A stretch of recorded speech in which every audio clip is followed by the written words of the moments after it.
What happens when a spunky 7-year-old boy, a lemonade stand, and Keanu Reeves cross paths? A story you'll never forget.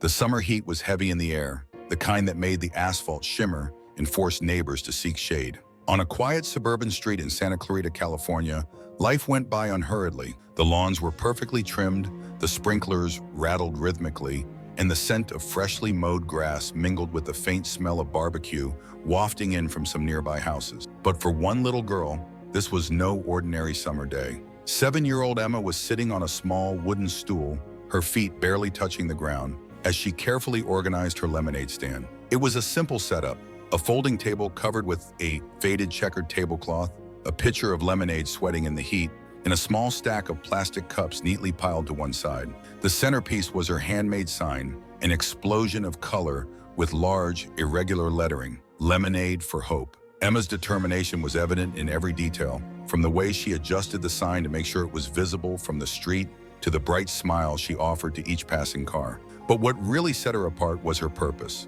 Unlike other kids who sold lemonade to save up for a new toy or a trip to the amusement park, Emma had a much more pressing goal: to raise money for her own chemotherapy treatment. It wasn't a decision any child should have to make, but Emma had faced more in her 7 years than many people face in a lifetime. Diagnosed with leukemia nearly a year ago, she had spent countless days in hospitals enduring tests, needles, and treatments that left her weak and nauseous. Through it all, she refused to let her illness dampen her spirit. From the porch, her mother, Claire, watched her with a heart filled with a mixture of pride and sadness. Emma's hair, once long and golden, was now cut short, a testament to the impact of her treatments. Yet there she was, enthusiastically greeting each person she passed, her big brown eyes shining with a determination beyond her years. A jogger passed, glancing curiously at the stall before waving and continuing on his way. A car slowed briefly, but then continued on. Emma didn't seem to mind. She simply adjusted her sign,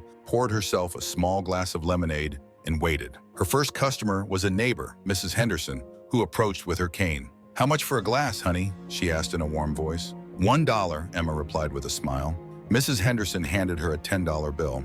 "Keep the change," she said softly, her eyes fixed on the words, Lemonade for Hope. She patted Emma's hand before returning home. Gradually, more neighbors stopped by. Some bought lemonade, others simply dropped a few coins or bills in Mason's jar labeled donations. Each interaction brought a new wave of encouragement, but as the day progressed, it became clear that Emma's goal was still far from being met. Emma was not discouraged. She had no way of knowing that today would be the day that everything would change, that someone extraordinary was about to enter her life and turn her little stall into a beacon of hope. Emma's journey began in the most unexpected way. She had always been the picture of health, a vivacious little girl who spent her days running barefoot through the yard, climbing trees and riding her pink bike with tassels fluttering from the handlebars. She was one of those children who filled a room with her laughter, whose imagination seemed boundless as she painted whimsical scenes on scraps of paper. But about a year ago, everything changed. It started in subtle ways. She became too tired to finish her bike ride, began taking frequent naps after school, and developed small bruises that seemed to appear out of nowhere. At first, her parents thought it was just a phase. "He's probably growing out of it," her father Brian had said, though Claire couldn't ignore the knot of worry growing in her chest. Then the fever began, first low, then rising higher and higher, refusing to come down. Emma's appetite decreased, and she began to lose weight at an alarming rate. One day, Claire noticed that Emma was having difficulty lifting her art supplies, her energetic little girl now too weak to hold a paintbrush for more than a few minutes. It was then that she knew something was very wrong. Claire and Brian took Emma to the pediatrician, hoping for reassurance but preparing for the worst. The waiting room smelled faintly of antiseptic, and the cheerful posters on the walls did little to ease Claire's growing anxiety. After a barrage of tests, blood draws, and a long, agonizing wait, the doctor entered the room with an expression that confirmed her fears. "Emma has leukemia," he said softly, as if the gentlest words could cushion the blow. Claire's world seemed to tilt. The word hung in the air, heavy and sharp. She reached for Brian's hand, her mind full of questions and fears. What did this mean for Emma? How serious was it? Could they afford the treatments? Emma didn't fully understand the severity of the diagnosis at first, but she could sense that something wasn't right. Her parents tried to explain it to her in layman's terms, assuring her that they would do everything they could to make her better. But as the weeks passed, the truth began to become clear. The hospital became her second home, and the nurses became familiar faces. Emma endured round after round of chemotherapy, the harsh treatments leaving their mark on her little body. Claire was by her side the whole time, holding her hand at the worst times and whispering words of comfort as Emma cried out in pain. Meanwhile, Brian worked longer hours to keep up with mounting medical bills. Stress etched on his face even as he tried to stay strong for his family. Through it all, Emma never lost her spark. She found joy in the little things, a nurse telling silly jokes, a coloring book brought by a visitor, and the comforting weight of her favorite blanket. One night, as she sat cross-legged on the living room floor, coloring while her parents talked quietly in the kitchen, she looked up at her mother with an idea. "What if I do something to help?" asked Emma. Claire knelt down beside her, brushing aside a lock of hair, what little was left from her forehead. "What do you mean, honey? What if I sell lemonade?" said Emma, with the hopeful innocence only a child could have. "People like lemonade. Maybe they'll buy it to help me." Claire's throat closed up. The simplicity of Emma's idea was both heartbreaking and beautiful. She hugged her daughter, her voice breaking as she said, "That's a wonderful idea, honey. We'll make it happen." The next day, they got down to business. Emma traced a design for her sign while Claire gathered the materials. The bright colors and bold lettering reflected Emma's determination. Despite the pain she endured daily, she put her heart into every detail, believing with all her might that her small act could make a big difference. What she didn't know was that her lemonade stand would not only help her, but also bring her community together in ways no one could have imagined. On Saturday morning, Emma's dream came to life. The sun rose early, casting long shadows over the neighborhood as Claire helped Emma set everything up in her driveway. Emma wore her favorite yellow dress, the one she insisted matched her lemonade, and a straw hat that shaded her face. Although the treatments had left her pale and tired, her excitement gave her cheeks a rosy glow. They brought out a folding table, covering it with a plaid tablecloth Claire had found in the loft. The pitcher of lemonade, prepared earlier that morning with the perfect mixture of sugar and lemons, stood proudly in the center, already with condensation on the glass. Next to it was a neat stack of plastic cups and a mason jar labeled "Donations," with the words carefully written in Emma's shaky but determined handwriting. The sign was Emma's favorite part. She had worked on it all week, using markers and crayons to write "Lemonade for Hope" in large, colorful letters. Underneath, she had drawn a bright yellow sun and a red heart, the kind of drawing only a child could create, imperfect but full of emotion. They propped it up on an old easel, making sure it was visible to anyone passing on the street. The first hour was quiet. A jogger passed, waving politely to Emma, but not stopping. A car slowed as it approached the stand, the driver looking curiously before continuing. Emma was not discouraged. She adjusted her hat and poured herself a small glass of lemonade, sipping it carefully as she waited. Mid-morning, the first customer arrived. Mrs. Henderson, an elderly woman who lived 2 houses over, approached the stall, her cane tapping gently on the pavement. "Good morning, Emma," she said, her voice warm and kind. "Good morning, Mrs. Henderson," Emma replied, her face lighting up. "Would you like some lemonade? It's $1 a glass." Mrs. Henderson smiled and pulled a $10 bill from her purse. "I'd love some, honey. Keep the change, okay?" Emma handed her a glass, her hand shaking slightly. "Thank you so much," she said, her voice full of genuine gratitude. As Mrs. Henderson walked away, more neighbors began to arrive. A young mom pushing a stroller stopped to buy a cup, followed by a group of children from Emma's school who dragged their parents with them. They brought energy and laughter to the stall, chattering excitedly as they bought lemonade and asked Emma about her sign. "It's for my chemo," Emma explained simply. Her honesty disarmed people, and more often than not, customers slipped an extra bill into the donation jar, touched by her bravery. By noon, the news had spread. Cars began to stop, drivers getting out to buy lemonade and chat with Claire, who was now sitting in a lawn chair near the stand. The scent of freshly cut grass and the laughter of children filled the air, but all eyes were on Emma's stall. The highlight of Emma's day came when Mr. Alvarez, the neighborhood mailman, appeared. His face was familiar, always ready with a joke or a kind word. That day, he approached the post with his characteristic cheerful smile. "How much is a glass, Emma?" he asked, already pulling out his wallet. "It's $1, Emma replied, pouring a glass and handing it to him. Mr. Alvarez took a sip and smacked his lips dramatically. Claire, who had leaned next to her daughter, picked up a check that someone had just handed over. Her hands shook as she confirmed what her eyes had already seen. Her breath caught, and tears began to stream down her face. This is unbelievable," she said, her voice cracking. "I can't believe it." Keanu smiled softly, his face reflecting serene kindness. "It's not about the money," he said in a firm tone. "It's about showing this little warrior that she's not alone. She's already done the hardest part. She just needed a little push." As if on cue, the crowd erupted in applause. Neighbors who had come to buy lemonade began to approach, inspired by the gesture they had just witnessed. Mr. Alvarez, the cheerful mailman, was the first to speak. "Emma," he said, pulling a $50 bill out of his wallet, "I think Keanu is right. Let's make sure you get everything you need." The ripple effect was immediate. One by one, people reached into their pockets and purses, pulling out what they could give. Some handed over $20 bills. Others left crumpled fives and ones in the already full donation jar. Some even offered checks written on the spot. Emma's little booth, which had started the day with a modest goal, now felt like the epicenter of something extraordinary. Claire could barely keep up, tears running freely as she thanked each person who approached. Emma, meanwhile, remained behind her lemonade table, her face glowing with gratitude and a bit of awe. "Does this mean I don't have to sell lemonade anymore?" asked Emma with a shy chuckle, glancing sideways at Keanu. Keanu let out a laugh, his deep chuckle echoing through the crowd. "You don't have to, little girl," he said, bending down to look her in the eyes again. "But something tells me you'll keep finding ways to make the world a little brighter, because it's just who you are." The moment was electric, charged with that kind of hope that feels rare and precious. Someone in the crowd shouted, "Group photo!" Within minutes, the neighbors were clustered together, smiling broadly with Emma and Keanu at the center. The photo, taken by a local photographer, would later go viral, becoming a symbol of how a single act of kindness can inspire an entire community. By the end of the day, total donations exceeded $10,000 in cash, not including Keanu's check. Emma's modest lemonade stand had been transformed into a beacon of generosity, bringing out the best in everyone who stopped by. But Keanu wasn't finished. As the crowd began to disperse, he leaned over to Claire and said quietly, "I have some friends who also want to help.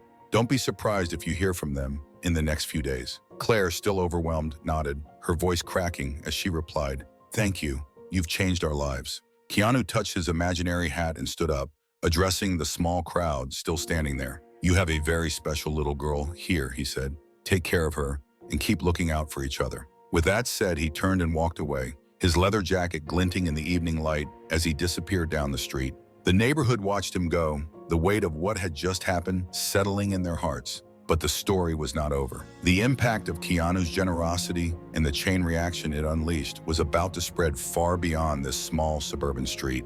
In the days following the Keanu Reeves' unexpected visit, Emma's lemonade stand became the talk of Santa Clarita and soon the entire country. Photos and videos of the encounter, taken by neighbors and shared on social media, quickly went viral. The media picked up the story, with headlines praising the little girl with big dreams and Keanu's act of generosity. The image of Emma proudly posing in front of her lemonade stand with her colorful sign and radiant smile touched hearts everywhere. At first, Claire and Brian were overwhelmed by the sudden attention. Strangers began arriving at their door with donations, flowers, and cards for Emma. The family's mailbox overflowed with envelopes, many with checks and letters of encouragement. One handwritten note sent by a Kansas boy read, "Dear Emma, I saw your story and wanted to help. I don't have a lot of money, but I hope this $2 will make a difference. You are very brave. Love, Charlie, age 8."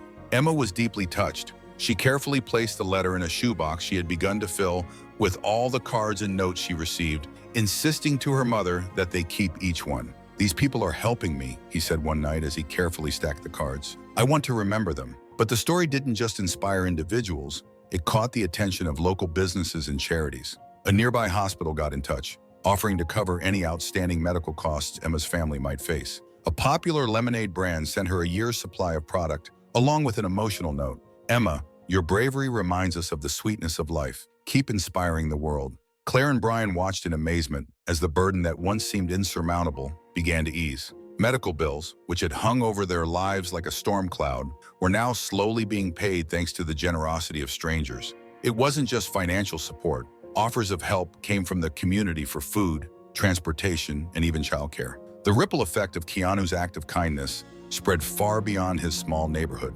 Inspired by Emma's story, other children began setting up their own lemonade stands, donating the proceeds to local hospitals and cancer charities. A movement began to take shape, with the hashtag #HardLemonadeForHope trending on social media. Stories poured in from all over the country, children raising money for their loved ones, communities coming together, and even celebrities donating on Emma's behalf. Despite all the attention, Emma remained humble. One night, as she sat on the living room floor with her parents, organizing another stack of cards, she looked up and asked, "Do you think we could help other kids like me? Maybe we could do something bigger. His words sparked an idea. With the additional funds they had raised, Claire and Brian helped Emma found Lemonade for Hope, an initiative dedicated to supporting families struggling with the costs of medical treatment. The foundation's mission was simple. No child should have to choose between fighting for his or her life and worrying about how to pay. The foundation launched quietly, but it didn't stay quiet for long. Within weeks, donations began pouring in from all over the world. Schools held fundraisers with lemonade stands, businesses pledged to match donations, and other communities were inspired by Emma's story to start their own local efforts. One day, Emma received a package from Keanu Reeves. Inside was a framed photo of the two of them at their lemonade stand, along with a handwritten note. "Keep fighting, little girl. You're making the world a better place." Emma's eyes sparkled as she read the note aloud, her voice steady despite the emotion growing in her chest. "I want to make you proud," she said softly, pressing the note against her heart. What had started as a simple lemonade stand had grown into a movement, proving that even the smallest acts of kindness can transform into something extraordinary. But for Emma and her family, the journey was not just about the generosity they had received, but the new hope they could now bring to others. Months after that unforgettable day, life looked a little different for Emma and her family. The constant worry that was once etched on Claire and Brian's faces had softened, replaced by a relief they hadn't felt in more than a year. Overwhelming medical bills were no longer a shadow that haunted them, thanks to the generosity of neighbors, strangers, and an iconic actor who had stepped up when they needed him most. Emma's health, though still in progress, was improving. Her treatments continued, but with a financial burden eased, the family could focus on supporting her emotionally and physically. Emma's spirit remained as bright as ever, and her lemonade stand became a cherished memory, not only for her family, but for everyone who was part of that extraordinary day. But the story didn't end there. Emma's foundation, Lemonade for Hope, grew faster than anyone had imagined. What began as a small gesture to give back to others had grown into a national movement. Schools across the country joined in, hosting lemonade fundraisers and teaching children about the power of kindness. Businesses pledged to match donations, and families who had once struggled with medical expenses began to receive help thanks to Emma's initiative. The little girl who once sat on a stool in her driveway was now an inspiration to thousands. She became a symbol of resilience and compassion, proof that even the smallest voices can create echoes that reach far. One day, during a local event celebrating the foundation's success, Emma stood on a small stage holding a microphone. Her hands were still shaking a bit, but they were full of confidence. The crowd, a mix of neighbors, volunteers, and supporters, watched as she took a deep breath and began to speak. "Hi, everyone. I just wanted to say thank you," he said in a clear, steady voice despite his young age. "When I started my lemonade stand, I just wanted to help my mom and dad. I didn't think so many people would care, but they did, and now we can help other kids like me. So thank you for believing in me." The applause was thunderous. When Emma stepped away from the microphone, Claire hugged her tightly, whispering, "You've made me so proud." At the back of the crowd, almost unnoticed, was Keanu Reeves, dressed casually in a simple jacket and baseball cap. He watched with a small smile, his hands stuffed in his pockets. He wasn't looking for recognition or attention. He was there to quietly celebrate the little girl who had taken a simple act of generosity and turned it into a force for change. At the end of the event, a reporter asked Emma what she had learned from all this. Emma thought for a moment before answering. Her words simple but profound. "I learned that no matter how big or small you are, you can always do something to help. And when people help each other, amazing things can happen." His response became a motto for the foundation, a message that resonated far and wide. Stories began pouring in of children, inspired by Emma, to start their own small acts of kindness, from bake sales to car washes, all with the goal of making the world a little brighter. The family never forgot the moment that changed their lives, the day a man in a leather jacket stopped at their lemonade stand and saw the heart behind a simple sign. And as Emma's story continued to inspire, it reminded everyone that even in the darkest of times, kindness and hope could light the way forward. If this story touched you, take a moment to think about how you can make a difference, no matter how small it may seem. Share this story, inspire someone else, and remember, every act of kindness, big or small, can make an impact you never imagined.